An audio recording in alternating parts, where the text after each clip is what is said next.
حضرت کو آنے میں تکلیف نہ ہو، سامنے سے ہٹ جائیے، آسانی کے ساتھ آنے دیجئے، آپ ہی کے لیے آ رہے ہیں۔ سبھی لوگ حضرت کی زیارت کریں گے، سبھی حضرت کا خطاب سنیں گے۔ نعرہ میں لگاتا ہوں، آپ سب لوگ شریک ہو جائیے۔ نعرہ تکبیر، نعرہ رسالت، مبلغ اسلام، مصلح قوم و ملت، شہزادہ غوث اعظم، آل نبی، اولاد رسول، نگراں سنی دعوت اسلامی، حضرت علامہ سید امین القادری، نعرہ تکبیر، نعرہ رسالت۔ اسٹیج پہ حضرت کے علاوہ کوئی نہ چڑھے اسٹیج پر، غیر ضروری حضرات اسٹیج پہ نہ چڑھے، اسٹیج کمزور ہے۔ آنا تیرا مبارک تشریف لانے والے، خوش ہو رہے ہیں سارے جلسہ سجانے والے۔ جتنی دیر میں حضرت تشریف لانے والے ہیں اتنی دیر میں کچھ باتیں آپ کی خدمت میں پیش کرنے کی سعادت حاصل کرنا چاہتا ہوں۔ اللہ تبارک و تعالیٰ کی بارگاہ میں دعا ہے کہ آیہ کریمہ کی جو تلاوت کی گئی ہے اس کے متعلق مجھے حق کہنے اور آپ سب کو حق سن کر اس پر عمل کرنے اور اسے عام کرنے کی توفیق عطا فرمائے۔ الحمدللہ میرے سامنے بڑی تعداد نوجوانوں کی ہے، بہت بڑی تعداد میں نوجوان موجود ہیں۔ تقریباً 95% طبقہ نوجوانوں کا ہماری محفل میں ہے، اور میری پشت پر جو علماء بیٹھے ہوئے ہیں ان میں بھی بڑی تعداد نوجوانوں کی ہے۔ میں بیان یہاں پر ریکارڈ ہو رہا ہے، اپنے جوانوں سے گزارش کرتا ہوں کہ اگر وہ میری بات رکھیں تو مجھے بڑی خوشی ہوگی کہ وہ اپنے ہاتھوں کا موبائل اپنے جیب میں رکھ لیں اور تھوڑی دیر میرے دل کا درد جو میں آپ کو سنانے کے لیے دکھڑے کے طور پر آیا ہوں، آپ تھوڑی دیر سنیں تو مجھے بے پناہ مسرت ہوگی۔ آپ کسی کو کوئی کچھ نہ کہیں، ماشاءاللہ یہاں سب بہت سمجھدار لوگ ہیں۔ اور ایک دوسری چھوٹی سی گزارش یہ ہے کہ کھڑے ہونے کی بجائے اگر بیٹھ جائیں تو محفل کا رنگ اور دوبالا ہو جائے گا، اس لیے کہ یہ رسول پاک کی محفل ہے، یہاں عزت کے ساتھ بٹھایا جاتا ہے۔ دیکھیں کھڑا ان لوگوں کو کیا جاتا ہے کلاس روم سے باہر نکال کر جس کو سزا دی جاتی ہے، یہ سزا کی محفل نہیں، یہ ذکر مصطفیٰ صلی اللہ علیہ وآلہ وسلم کی محفل ہے۔ اس لیے اگر بیٹھ سکتے ہو تو بیٹھ جائیں۔ میرے آقا صلی اللہ علیہ وآلہ وسلم کے دیوانوں، بالخصوص میں نوجوانوں سے مخاطب ہوں، آپ مجھے بتائیں ہمارے ہر جلسے میں، ہماری ہر کانفرنس میں یا اخبارات کے آرٹیکل میں یا اسی طرح سے مفکرین اور دانشور اکثر یہ رونا روتے ہیں کہ ہم پر ظلم ہو رہا ہے، ہو بھی رہا ہے، بچیاں کسی اور کا ہاتھ پکڑ کر جا رہی ہے، کچھ حد تک جا بھی رہی ہے۔ اسی طریقے سے غربت اور افلاس کی چکی میں مسلمان پس رہا ہے۔ حالات اتنے دیگرگوں ہیں کہ اگر لوجوں میں کسی کی بیٹیاں بک رہی ہے تو وہ قوم مسلم ہے، برقع پہن کر اگر سگنلوں پر کسی کی بیٹیاں بھیک مانگ رہی ہے تو وہ قوم مسلم ہے۔ اگر غربت کی چکی میں کوئی پس کر کے ایمان کا سودا کر رہا ہے تو وہ قوم مسلم ہے۔ یہ بات یاد رکھیں، اگر ہم یہی سوچتے رہیں کہ میں بیمار ہوں، میں بیمار ہوں، میں بیمار ہوں، اسی کا ڈھنڈورا پیٹا جاتا رہا کہ میں بیمار ہوں، بتائیں کیا کبھی ہم اچھے ہو سکتے ہیں؟ کیا کبھی ہم شفایاب ہو سکتے ہیں؟ اگر بیمار ہیں تو بیماری کے ساتھ ساتھ بیماری کا علاج کیا ہے یہ ہمیں تلاش کرنے کی کوشش کرنا چاہیے۔ اس لیے کہ جب تک بیماری کا علاج تلاش نہ کریں اور پھر علاج مل جانے کے بعد علاج نہ کروائیں، اس وقت تک کے معاملہ حل نہیں ہو سکتا۔ میرے آقا صلی اللہ علیہ وآلہ وسلم کے دیوانوں، میں بالخصوص جوانوں سے کہتا ہوں، جو بھی مسائل ہیں، امت کے جو بھی مسائل ہیں، غربت سے لے کر فتنہ ارتداد تک، یا پھر تعلیم کے معاملے کو لے کر جہالت، پسماندگی، یہ سارے مسائل، اس کا حل کس کے پاس ہے؟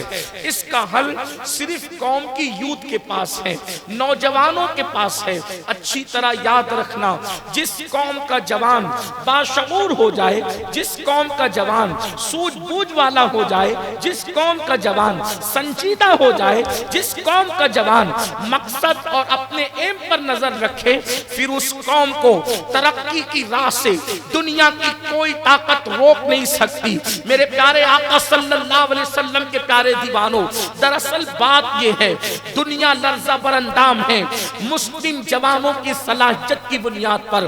وہ جانتے ہیں اللہ نے مسلم جوانوں کو اتنا ٹیلنٹ عطا فرمایا ہے، اتنی صلاحیت عطا کی ہے، جس دن مسلم جوان پڑھنے پر آ گیا، دنیا کا کوئی انسان اس سے آگے نہیں بڑھ سکتا۔ جس دن مسلم جوان تجارت کرنے پر آ گیا، اس سے کوئی آگے نہیں بڑھ سکتا۔ جس دن مسلم جوان سیاست کرنے پر آ گیا، اس سے کوئی آگے نہیں بڑھ سکتا، اس لیے کہ دنیا جانتی ہے اللہ اکبر، بدر کی 313 کی فتح سے لے کر احد کے میدان تک اور احد سے لے کر خندق و خیبر تک جتنے فاتحین ہیں وہ سب کے سب جوان ہیں، جوان۔ اور اللہ اکبر، اندلس کے ساحل پر جن لوگوں نے کشتیاں جلائی تھی وہ کوئی اور نہیں تھے، وہ سب جوان تھے۔ سندھ کی سرزمین پر 17 سال کے جس مجاہد نے اسلام کا پرچم لہرایا تھا وہ محمد ابن قاسم بھی جوان تھا۔ اللہ اکبر، اللہ اللہ، جس نے بیت المقدس صلیبیوں کے حلق سے چھین کر نکال کر اسلام کا پرچم لہرایا تھا وہ صلاح الدین ایوبی بھی جوان تھا۔ میرے آقا علیہ الصلوۃ والتسلیم کے پیارے دیوانوں، دنیا جانتی ہے اب ان میں کوئی صلاح الدین کو پیدا نہ ہونے دیا جائے، ان میں پھر کوئی خالد ابن ولید کو جنم نہ لینے دیا جائے، اب ان میں پھر کوئی طارق ابن زیاد جنم نہ لے سکے۔ دنیا یہ سوچ رہی ہے، اس کے لیے وہ کر کیا رہے ہیں، اس کے لیے وہ یہ کر رہے ہیں کہ ان کو ان کے مقصد سے ہٹانے کے لیے ان کے گھر جا کر مت کہنا کہ مقصد سے ہٹ جاؤ، دین چھوڑ دو، مذہب چھوڑ دو، مسلک چھوڑ دو، مقصد سے ہٹ جاؤ۔ دنیا جانتی ہے یہ قوم اتنی ضدی قوم ہے، یہ قوم اتنی پختہ قوم ہے، یہ قوم مذہب و مسلک کے معاملے میں اتنی متسلب اور مضبوط ہے کہ اگر ان کے گھر جا کر کہیں گے کہ مذہب چھوڑ دو، یہ مر جائیں گے مگر مذہب نہیں چھوڑیں گے، اس لیے کہ وہ بلال کی استقامت کو دیکھ چکے ہیں۔ حضرت سیدنا بلال حبشی رضی اللہ تعالیٰ عنہ کو جب مذہب اسلام سے دور کرنے کی کوشش کی گئی، حضرت بلال حبشی کو جب مذہب اسلام سے دور کرنے کی کوشش کی گئی، جانتے ہیں جو جانتے ہیں وہ ذہنوں میں تازہ کر لیں، جو نہیں جانتے وہ یہ سن لیں۔ بالخصوص میری قوم کے جوانوں، آپ خطابات سن چکے ہیں، کوئی خطاب نہیں کر رہا ہوں، صرف اپنے دل کا درد اپنی قوم کے جوانوں کے سامنے پیش کرنے کی سعادت حاصل کر رہا ہوں۔ میری قوم کے جوانوں، اب کوئی ہمارے دروازے پہ آ کے نہیں کہتا کہ اسلام چھوڑ دو، مذہب چھوڑ دو۔ کیوں؟ وہ جانتے ہیں کہ بلال سے کہا تھا تو انجام کیا ہوا تھا۔ جب حضرت بلال حبشی سے کہا اسلام چھوڑ دو تو بلال کہتے ہیں دنیا تو چھوڑ سکتا ہوں مگر مذہب اسلام نہیں چھوڑ سکتا۔ پھر کہا بلال اگر اسلام نہیں چھوڑو گے تو ہم تمہیں وہ دردناک سزائیں دیں گے کہ تاریخ بھی یاد رکھے گی۔ بلال نے کہا ہر دکھ سہوں گا، ہر تکلیف سہوں گا، اس کی وجہ یہ ہے کہ عیاشوں کو نرم قدوں پر جو آرام نہیں ملتا، عاشقوں کو محبوب کے لیے دکھ اٹھانے میں وہ آرام ملتا۔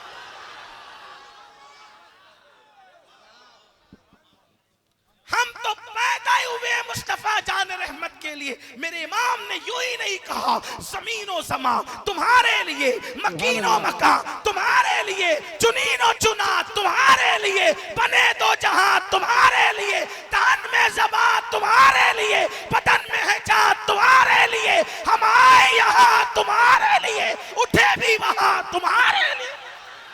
نعرہ تکبیر, نعرہ رسالت, عشق و محبت, عشق و محبت.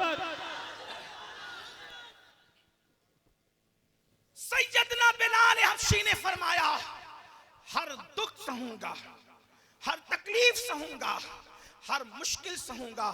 اور پھر سیدنا بلال کو وہ تکلیف دی گئی. میری بہنیں بھی اگر پردے کے پیچھے سن رہی ہیں, ان کی بھی توجہ چاہتا ہوں. حضرت بلال حبشی کو جب دوپہر کی چلچلاتی دھوپ میں وہ کنکر مدینے کے, وہ کنکر مکے کے, وہ پتھر مکے کے جب بالکل گرم ہو جاتے, عرب کی چلچلاتی ہوئی دھوپ سے گرم ہو جاتے, تو سیدنا بلال کے کپڑے اتار کر کے اسی تپتی ہوئی ریت پر سیدنا بلال حبشی کو لیٹا دیا جاتا اور سینے پر چٹان رکھ دی جاتی یا سینے پر کسی انسان کو کھڑا کر دیا جاتا اور پھر اوپر سے چابک مار کے کہا جاتا بلال کیا اب بھی محمد عربی کو نہیں چھوڑو گے, کیا بلال اب بھی دامن اسلام نہیں چھوڑو گے. تو حضرت بلال کہتے ہیں محمد اس ہستی کا نام ہے جسے چھوڑا ہی نہیں جا سکتا, اس لیے کہ وہ اور ہے جنہیں چھوڑا جاتا ہے, یہ وہ ہستی ہے جسے چھوڑا نہیں جا سکتا. خدا کی عزت کی قسم جو بن دیکھے پیار کرتے ہیں ان سے دامن محمد چھڑایا نہیں جا سکتا. جس نے سراپا دیکھا ہو اس سے دامن مصطفیٰ کیسے چھڑایا جا سکتا. سبحان اللہ. کائنات میں اتنی حسین حسن والی ہستی اللہ نے کسی کو پیدا ہی نہیں کیا. اللہ اکبر. حضرت امیر خسرو کہتے ہیں پری پہ کر نگارے سرو قطع لالا رخسارے سراپا آفت دل بود شب جائے کے من بودم. اور علامہ عبدالرحمن جامی کہتے ہیں آیات قرآن ابرویت تفسیر قرآن کیسویت روح تو قرآن ماں ایمات ہوئی. اور میرے امام یوں کہتے ہیں وہ کمال حسن حضور ہے کہ گمان نقص جہاں نہیں, یہی پھول خار سے دور ہے, یہی شمع ہے کہ دھواں نہیں. کروں تیرے نام پہ جاں فدا, کروں تیرے نام پہ جاں فدا, کروں تیرے نام پہ جاں فدا. نہ بس ایک جاں دو جہاں فدا, دو جہاں سے بھی نہیں جی بھرا, کروں کیا کروڑوں جہاں. نعرہ تکبیر, نعرہ رسالت. حضرت علامہ سید امین القادری سنی دعوت اسلامی سنگ بنیاد نجم الہدا مسجد آرائی.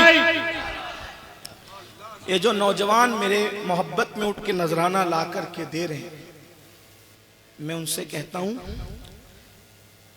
قیمتی بات سننا ہے. اس سے بڑا نذرانہ ہمارے لیے کچھ نہیں کہ آپ سن لیں. اس کی ضرورت میں گھمنڈ کے لیے تکبر کے لیے نہیں کہہ رہا. ہدیہ دو تو لے لینا سنت ہے, اور جسے ہدیہ دیا جائے اور وہ نہ لے, غرور سے انکار کر دے, تو اللہ کے رسول علیہ السلام فرماتے ہیں اللہ اس پر ایک دن ایسا لائے گا کہ مانگے گا بھی تو لوگ نہیں دیں گے. تو میں گھمنڈ سے انکار نہیں کر رہا ہوں, میں بالکل لوں گا, لیکن اس کا طریقہ یہ ہے کہ جب کوئی بات اچھی لگے اور مجھے نذرانہ دینے کو آپ کا دل چاہے تو اس کو آپ اپنی ایک جیب سے نکالیے اور اس کو دوسری جیب میں ڈالیے, اور جب فجر کی نماز یا کل ظہر کی نماز میں آپ اپنے گاؤں کی محلے کی مسجد میں جائیے تو میری اور آپ دونوں کی طرف سے اپنے مسجد کے امام کو وہ نذرانہ پیش کر دیں. اور اس وقت یہ کیجئے کہ آپ میری گفتگو کو چین سے اور سکون سے سن لیجئے, اس لیے کہ جن کو دینا چاہیے ان کو تو دیتے نہیں. ہاں, جو پہلے حقدار ہیں, سال میں ایک مرتبہ بستی میں آنے والے مقرر سے زیادہ آپ کے نذرانے کا حقدار وہ امام ہے جو سال بھر آپ کی بستی میں آپ کی خدمت کرتا ہے. اس کا خیال کریں. تو بس اب آپ توجہ نہیں بٹائیں گے, ایک بار بلند آواز سے سب درود شریف پڑھیں. اللہم صلی علی سیدنا سیدنا و مولانا محمد معدن الجود والکرم وآلہ الکرام وابنہ الکریم و امتہ الکریمہ یا اکرم الاکرمین و بارک وسلم صلاۃ و سلام علیکہ یا رسول اللہ. توجہ آپ کی میں بات آگے بڑھاؤں, ابھی بات شروع ہی نہیں کی, آپ تمید میں بات جو ہے وہ اس طرف ہو رہی ہے. ایک بار درود شریف پڑھیں تو توجہ نہ بٹے. درود شریف بلند آواز سے. اللہ رب محمد صلی اللہ علیہ وسلم نحن عباد محمد صلی اللہ علیہ وسلم صلاۃ و سلام علیکہ یا جد الحسن والحسین. تو حضرت بلال فرماتے تھے محمد عربی وہ ہستی جسے چھوڑا نہیں جا سکتا.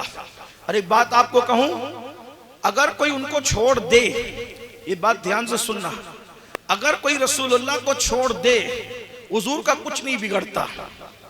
حضور کو اگر کوئی چھوڑ کر چلا جائے تو حضور کا کچھ نہیں بگڑتا, لیکن جو چھوڑ کے چلا جاتا ہے اس کے پاس کچھ رہ نہیں جاتا.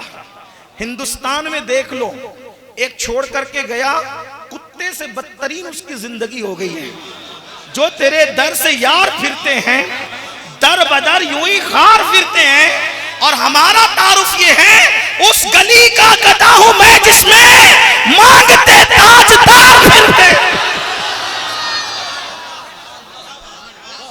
بلال نے کہا انہیں چھوڑا نہیں جا سکتا, وہ چھوڑنے جیسی ہستی نہیں ہے, بلکہ مارنے والے بھی چھوڑ کر ان کے ہو گئے, لیکن مار کھانے والا بلال کبھی چھوڑا نہیں.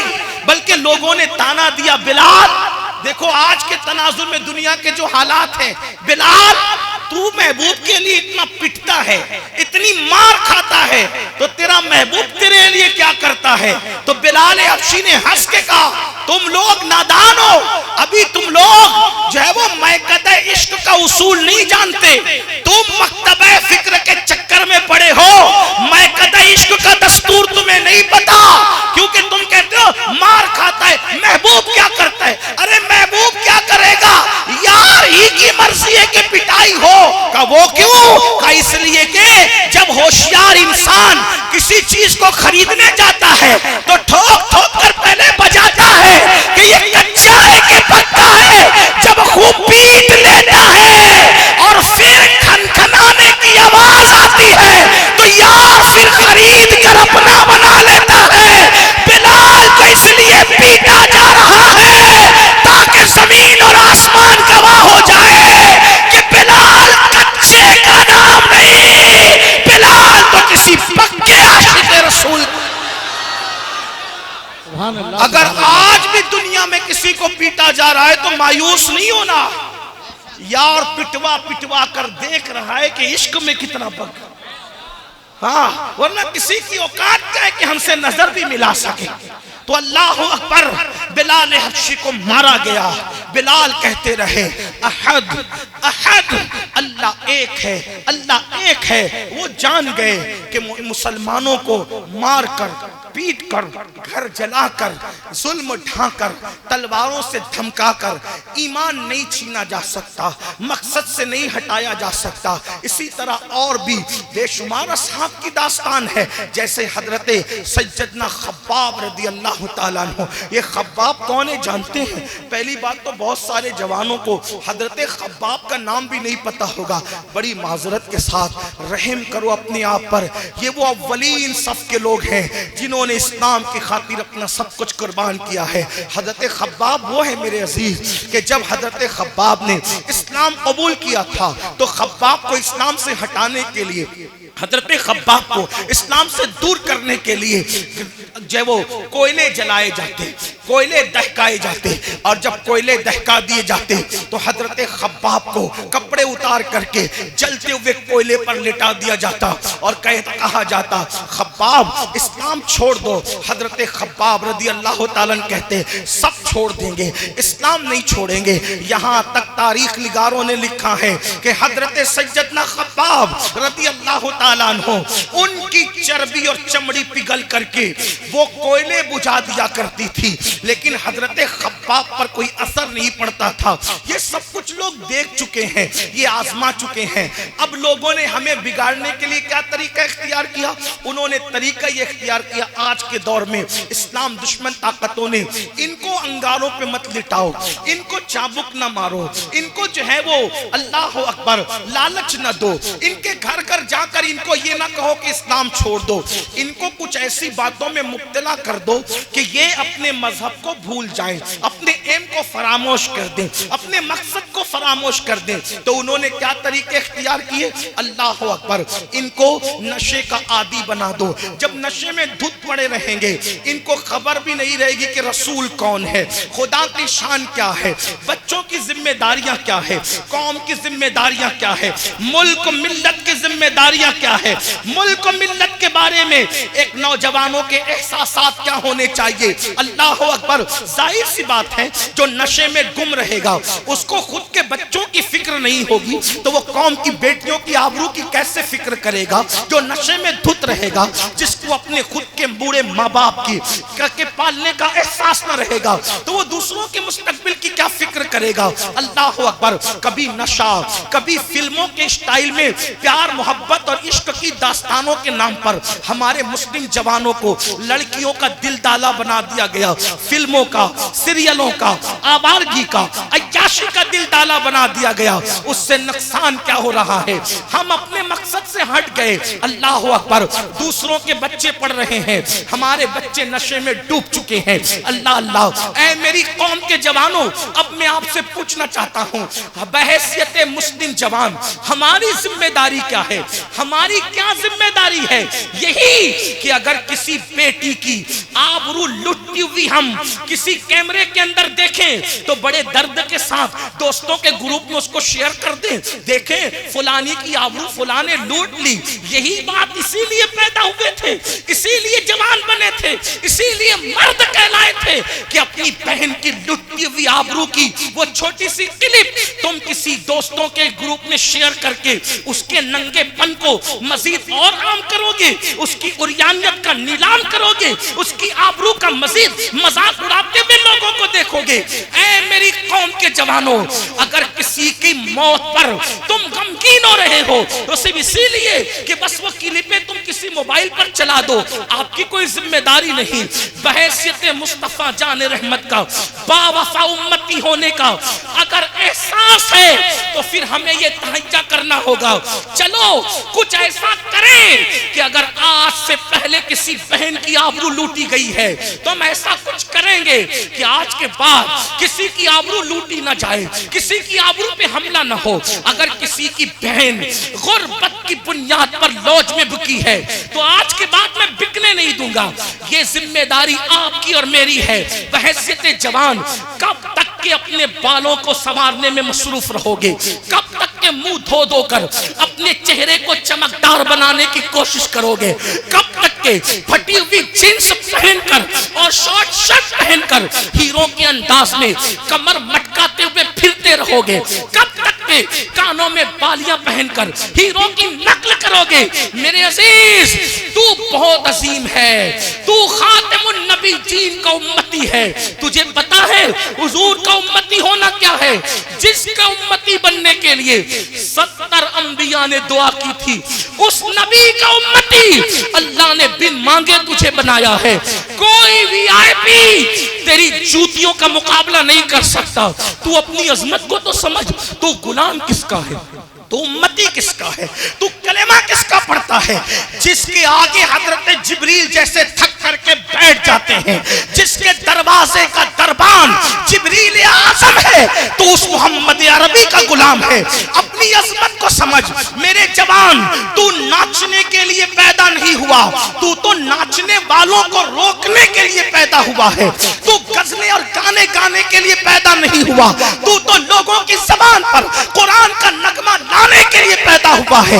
تو کسی کی لٹتی ہوئی آبرو کی کلیپیں عام کرنے کے لیے نہیں, بلکہ لوٹنے والے, آبرو لوٹنے والوں کو حیا کا تصور اور غیرت دینے کے کے لیے پیدا ہوا ہے، لیکن یہ ہوگا کیسے، یہ کرے گا کون؟ وہ نوجوان جو ہیرو کی نقل کرتا ہے وہ کیسے کرے گا؟ سوچو تو صحیح اے میری قوم کے جوانوں، دنیا نے تمہیں پاگل بنا دیا، تمہارے ہاتھوں میں موبائل گیم دے دیے۔ آپ جانتے ہیں یہ نئے نئے گیم جو تمہارے موبائل میں آ رہے ہیں، انہیں تم سے محبت نہیں ہے، انہیں تم سے پیار نہیں ہے۔ اگر وہ ہم سے پیار کرتے تو ہمیں روٹی کپڑا مکان دیتے، ہمیں اسکول بنا کر دیتے، ہمیں ایجوکیشن دیتے، ہمیں اعلیٰ ایجوکیشن دیتے۔ وہ موبائل گیم کیوں دے رہے ہیں؟ وہ جانتے ہیں یہ پاگل قوم جتنے دنوں تک اور جتنے وقت تک گیم میں مصروف رہے گی، کتاب کہاں پڑھے گی، کتابوں کا مطالعہ کہاں کرے گی، اسٹڈی کب کرے گی، اسٹڈی کس وقت کرے گی؟ اس لیے ہمیں مقصد سے ہٹانے کے لیے چند گناہ ہے، اور اب ہمیں ہوش کے ناخن لے کر ان ساری چیزوں کو چھوڑنا ہے۔ اللہ اکبر۔ اس کے دنیاوی نقصانات بھی ہے اور اخروی نقصانات بھی ہے۔ اللہ اکبر۔ نشے کی بات لے لیجئے، نشہ کیا ہے میرے بھائی؟ نشہ آپ شراب سے کریں، نشہ گولیوں سے کریں، نشہ دواؤں سے کریں، نشہ ہیروئن سے کریں، نشہ چاہے وہ ڈرگ کا کریں، نشہ کسی بھی چیز کا کریں، ایم ڈی کا نشہ کریں، کسی بھی چیز سے نشہ کریں۔ اب سنو، نشہ کرنے سے سب سے پہلا نقصان، عقل آپ کی اتنی دیر کے لیے ختم ہو جاتی ہے جتنی دیر تم نشہ کرتے ہو۔ غور سے سننا، جتنی دیر تک نشہ کرتے ہو عقل ختم ہو جاتی ہے۔ اب بتاؤ، عقل گئی تو آپ اپنی ماں کی آبرو پہ بھی ہاتھ ڈال سکتے ہو، آپ اپنی بیٹی کے ساتھ زنا بھی کر سکتے ہو۔ اسی لیے تو شراب کو اللہ کے رسول نے ام الخبائث قرار دیا ہے۔ کیا سمجھ رہے ہو نشے کو؟ اللہ کے رسول علیہ السلام نے فرمایا جو نشہ کرے اگر وہ بیمار پڑ جائے اس کی عیادت کے لیے نہ جاؤ، اگر وہ مر جائے اس کا جنازہ نہ پڑھو۔ اور آگے علماء نے تشریح کرتے ہوئے لکھا اگر وہ حلال سمجھ کے کرتا ہو۔ اللہ اکبر۔ یہاں تک فرمایا اگر نشہ کرنے والا قرض مانگے اس کو قرض بھی مت دو۔ اگر نشہ کرنے والا اللہ اکبر بھوکا تمہاری محفل میں آ جائے اس کو کھانا بھی مت کھلاؤ۔ اپنی بیٹیوں کا رشتہ نشہ کرنے والوں کے ساتھ نہ کرو۔ کیوں؟ ارشاد فرماتے ہیں جس نے دنیا میں نشہ کیا ہوگا جب وہ مرے گا اور اپنی قبر سے اٹھے گا اور توبہ کے بغیر مرا تھا تو یا تو اس کا چہرہ سور کی طرح ہوگا یا تو اس کا چہرہ بندر کی طرح ہوگا۔ خنزیر کا چہرہ لے کے اٹھے گا نشہ کرنے والا۔ اے میری قوم کے جوانوں، میں جانتا ہوں جلسے میں بیٹھے ہوئے لوگ نشہ نہیں کرتے۔ اگر یہ نشہ کرتے تو جلسے میں کیوں آتے؟ نشہ کرنے والے اتنی رات تک جاگتے نہیں ہیں میدان میں، لیکن بات اس لیے کر رہا ہوں یہ ذمہ داری صرف علماء کی نہیں ہے، یہ ذمہ داری صرف مبلغین کی نہیں ہے، یہ ذمہ داری صرف جلسوں کی نہیں ہے۔ آپ کو خود دیکھنا ہے پورے درد کے ساتھ کون نشہ کر رہا ہے۔ میں اس کی کوچنگ کر کے، اس کی کونسلنگ کر کے، اس کو سمجھا کر، اس کو بجھا کر، اس کو پیار سے نشے سے نکالنے کی کوشش کروں گا۔ یاد رکھنا میرے آقا علیہ السلام کے دیوانوں، آج کے نشے کے بارے میں کوئی اور بات کہنے کی بجائے ایک بات مجھے یاد آ گئی، دل کے کان سے سننا۔ نشے کا نقصان کیا ہو سکتا ہے؟ کیا نقصانات ہیں نشے کے؟ اللہ اکبر۔ حضرت سیدنا مالک بن دینار بڑا مشہور نام ہے، اس کو علامہ ابن الجوزی نے اپنی کتاب میں نقل کیا، میں اس کو بیان کر رہا ہوں۔ نشے کے کیا نقصانات ہو سکتے ہیں؟ حضرت مالک الدینار کہتے ہیں کہ میں حج کے لیے گیا، اور جب میں حج کے لیے گیا تو میں نے دیکھا کہ مطاف حرم پورا کھچا کچ بھرا ہوا ہے، اللہ کا حرم پورا کھچا کچ بھرا ہوا ہے۔ ایک اندازے کے مطابق 5 لاکھ حاجی اس سال حج کرنے کے لیے جمع تھے۔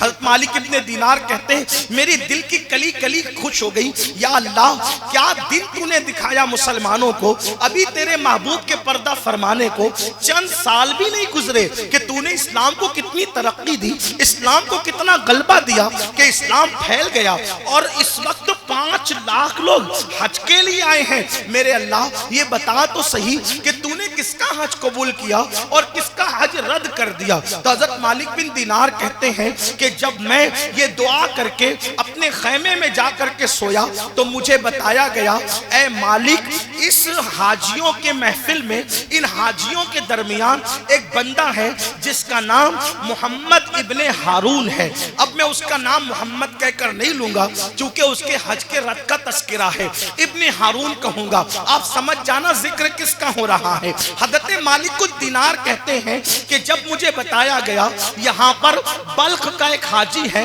بلخستان میں رہتا ہے اور اس کا نام، اس کو ابن ہارون لوگ کہتے ہیں، ابن ہارون کا حج ہم نے رد کر دیا ہے، اور اے مالک اب تمہاری ذمہ داری ہے، تم جاؤ اور جا کر ابن ہارون کو بتاؤ کہ اللہ نے ابن ہارون کا حج رد کر دیا ہے۔ اللہ اکبر۔ مالک الدینار اٹھے اور اٹھنے کے بعد جہاں بلخ والوں کے خیمے تھے، بلخی حاجیوں کے خیمے تھے، وہاں جا کر کے کہنے لگے اے حاجیوں بلخ کے، یہ بتاؤ کہ تم میں ابن ہارون کون ہے؟ کون ہے تم میں ابن ہارون؟ تو سارے بلخ کے لوگ کھڑے ہو گئے۔ اے حضرت مالک آپ کس کا نام لے رہے ہیں؟ یہ ابن ہارون کوئی معمولی ہستی نہیں ہے، یہ بلخ کی ایک بہت بڑی ہستی ہے جسے محمد ابن ہارون کہتے ہیں۔ آپ جانتے ہیں یہ وہ بندہ ہے جو 40 سال سے ہر سال پیدل حج کے لیے آتا ہے۔ اللہ اکبر۔ چھوٹا موٹا آدمی نہیں ہے جس کا نام آپ لے رہے ہیں مالک الدینار، یہ 40 سال سے ہر سال پیدل حج کے لیے آتا ہے، اور اس کا حال یہ ہے کہ یہ 5 دن جو سال میں روزہ رکھنا منع ہے، ان دنوں کے علاوہ ہر دن روزے سے رہتا ہے، ایک مٹھی بھر چنے سے افطار کرتا ہے، اور بس یہی اس کی کل غذا ہے۔ وہ خیمے میں نہیں رکتا، اتنا متقی ہے کہ کھلے آسمان کے نیچے اکیلے رکتا ہے۔ ایسا اللہ کا بندہ ہے اور آپ اس کا نام لے رہے ہیں۔ اللہ اکبر۔ حضرت مالک الدینار نے سوچا یا اللہ تیری طرف سے تو حکم ہے کہ ہم نے حج رد کر دیا، تیری طرف سے تو فرمان ہے،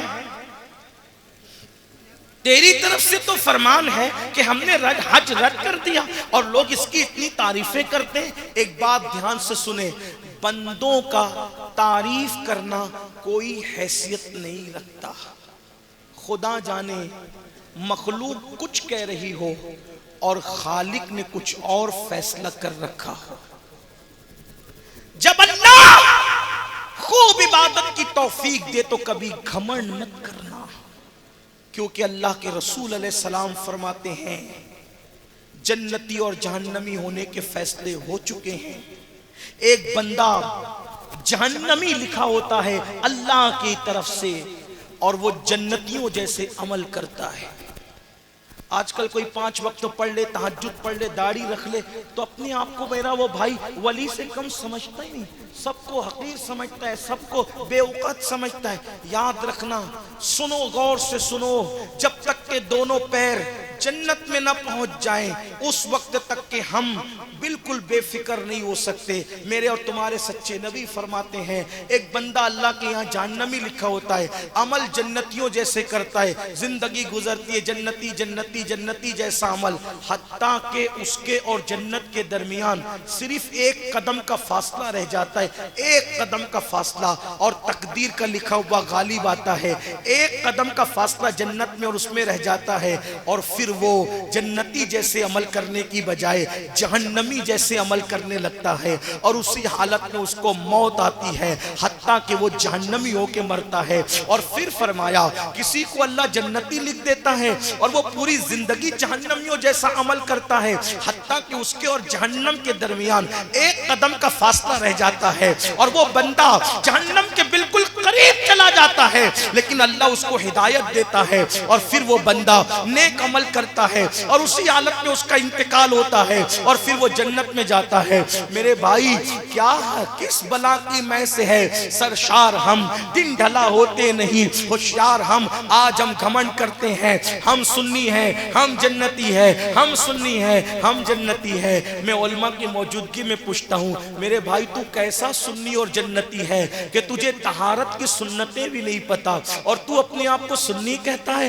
تجھے 5 کلمے بھی نہیں یاد، اور تو اپنے آپ کو سنی کہتا ہے، تو جمعہ کی 2 رکعت پڑھ کے مسجد سے بھاگ جاتا ہے، ہفتے بھر مسجد سے غائب رہتا ہے۔ کون سا سنی ہے؟ آپ سے پوچھنا چاہتا ہوں میں تجھے سنی مانوں یا کربلا والوں کو سنی مانوں؟ اللہ اکبر۔ وہاں تو بیٹے کی لاش پہ گھوڑے دوڑ رہے ہیں تب بھی نماز نہیں چھوٹ رہی ہے، اور یہاں اے سی میں سوتا پڑا ہے، اور فجر میں غائب ہے، ظہر میں غائب ہے۔ آپ بتائیں بڑی معذرت کے ساتھ اگر کوئی آپ کو یہ سبق سکھا رہا ہے کہ تیرا سنی ہونا جنتی ہونے کے لیے کافی ہے، تجھے کوئی نماز روزے اور عمل کی ضرورت نہیں ہے، تو میں کہتا ہوں میرے بھائی وہ کتنا بھی بڑا انسان ہو وہ تیرا دشمن ہے، دشمن۔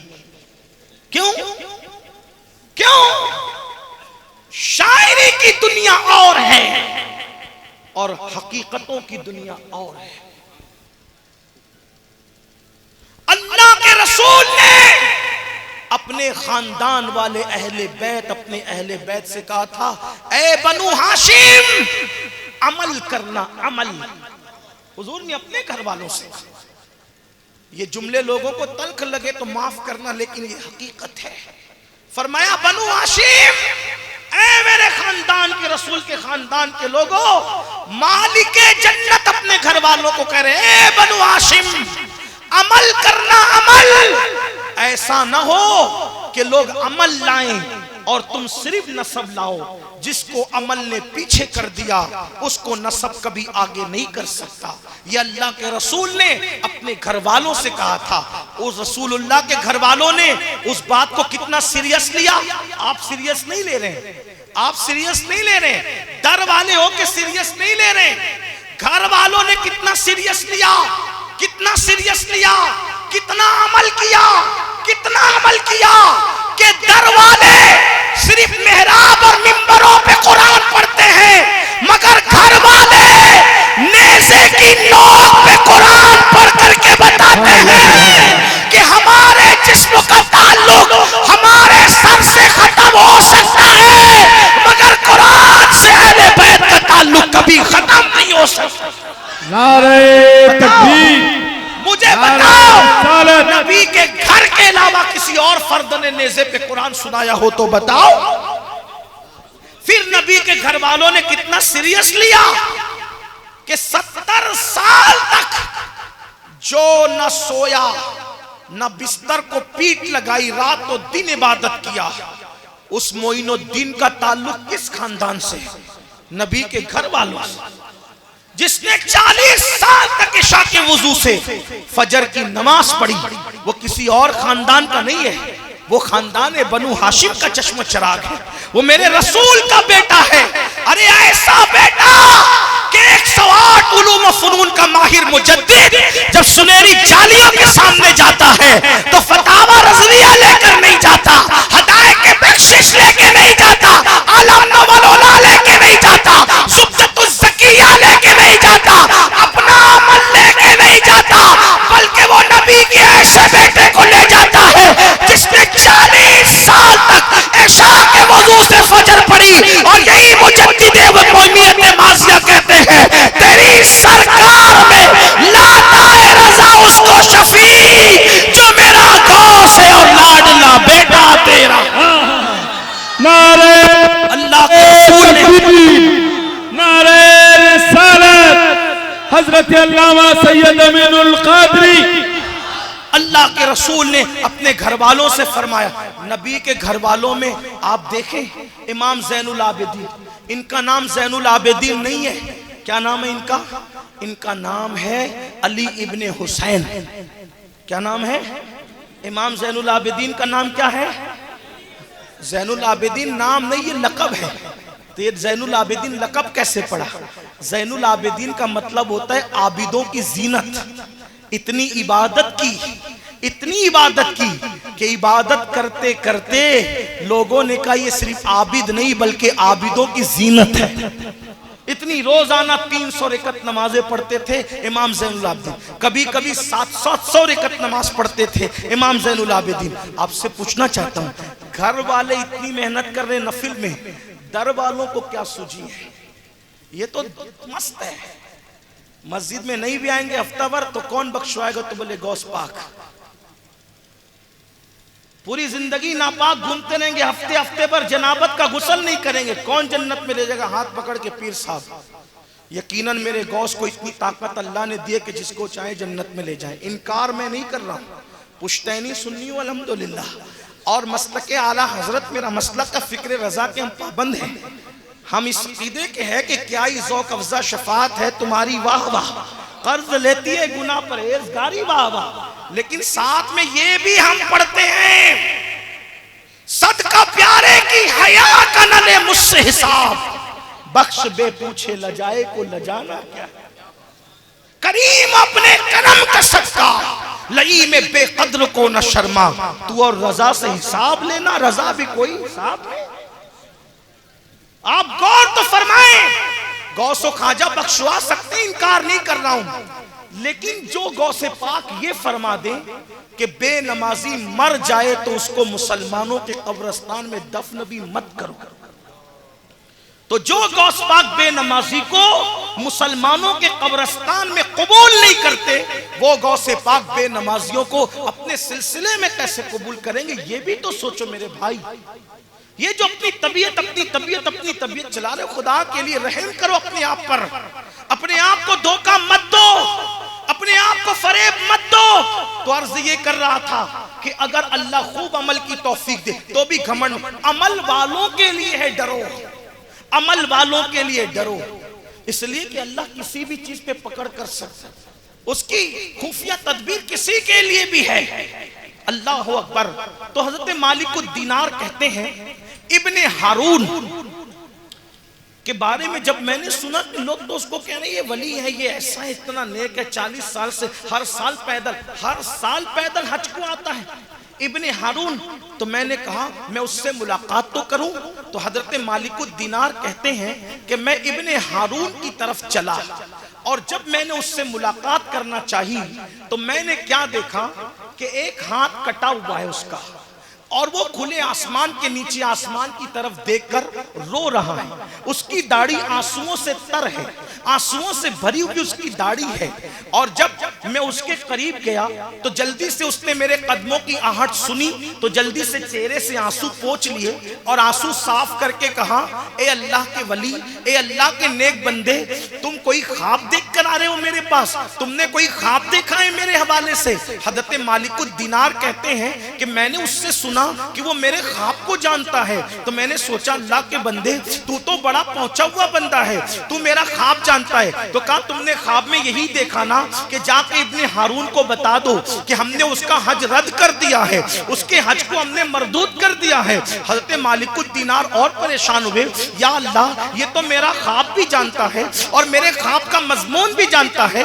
حضرت مالک الدینار کہتے ہیں میں نے کہا ارے تم تو میرا خواب بھی جانتے ہو اور میرے خواب کا مضمون بھی جانتے ہو، کتنے پہنچے ہوئے ہو؟ اس نے کہا میں پہنچا ہوا نہیں ہوں، یہ دراصل کوئی کشف کا معاملہ نہیں، یہ کوئی کرامت کا معاملہ نہیں، دراصل یہ میرے بارہا کا تجربہ ہے، 40 سال کا تجربہ ہے۔ میں ہر سال پیدل حج کے لیے آتا ہوں اور ہر سال کسی نہ کسی ولی کو یہ خواب دکھایا جاتا ہے کہ جاؤ اور جا کر ابن ہارون سے کہہ دو کہ ہم نے اس کا حج رد کر دیا۔ حضرت مالک بن دینار کہتے ہیں ابن ہارون میرا اللہ کسی پہ ظلم تو نہیں کرتا، میرا اللہ کسی پہ زیادتی تو نہیں کرتا، اگر تیرا حج ہر سال برابر رد ہو رہا ہے تو اس میں کوئی نہ کوئی تو بات ہوگی، بلا وجہ تو اللہ کسی کا عمل رد نہیں کرتا، اس کی شان ہے، وہ بڑا فضل والا ہے۔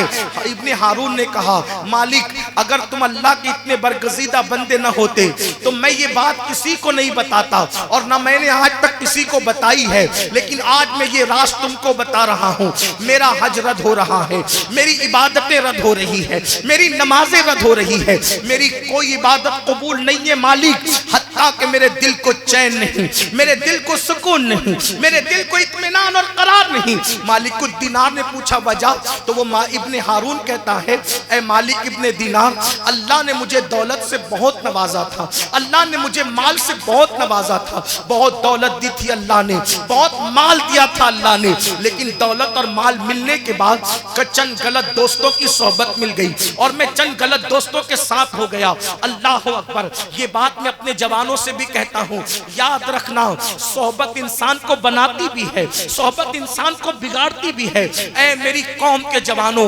دوست اور دشمن میں فرق کرو، وہ نوجوان جو تمہیں نشے کی طرف لے جائیں، وہ نوجوان جو تمہیں جوے کی طرف لے جائیں، وہ نوجوان جو تمہیں گانے اور غزلیں اور فلموں کی طرف لے جائیں، وہ نوجوان جو تمہیں گناہوں کے اڈوں کی طرف لے جائیں، وہ جوان تمہارے دوست نہیں ہے، وہ تمہارے پکے دشمن ہے۔ دشمن، سچے دوست